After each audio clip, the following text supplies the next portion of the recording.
How you doing, guys? It's James from Advanced In-Car Tech. Today we've been working on a Jaguar F-Type 2015, and we're going to do things a little bit differently because normally when we do a video you don't actually get to see the hardware and our installation.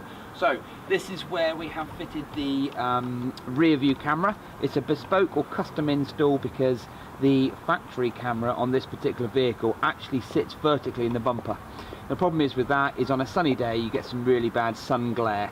So what we've done is we've done a wedge camera, fits in really nicely with the overlip of the rear boot lid here and doesn't get in the way of operation of the number plate lights and also the button to open it.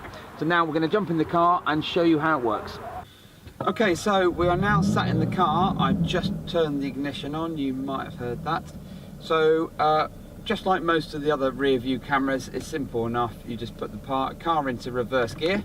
Once you put it into reverse gear like so, you will get the instant image overlay, and the car is not parked straight at the moment, so the wheels have been left at a funny angle. So let's move them to a straight position.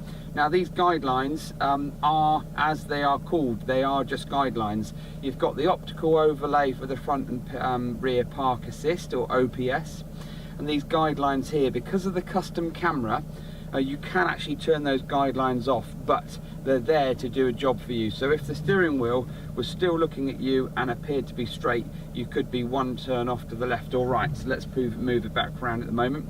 Now some of you eagle-eyed people will notice that the guidelines disappear up into the screen. Well, don't forget, this is a car that has a bespoke camera installation, but it does give you a general idea of what you're doing and which trajectory you're going to end up as you reverse. But nice clear image on this boring overcast day, and as soon as you pop the car back into park like so, normal operation of the radio screen.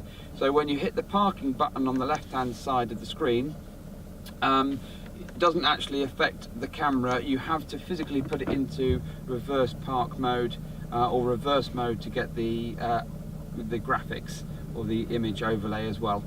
So this is a 2015 F-Type, and we've done this for a customer and the main dealer. And if you want to know more for your car, then give us a shout. It's Advanced In-Car Technologies. The website is www.advanced-incar.co.uk. Thanks for watching.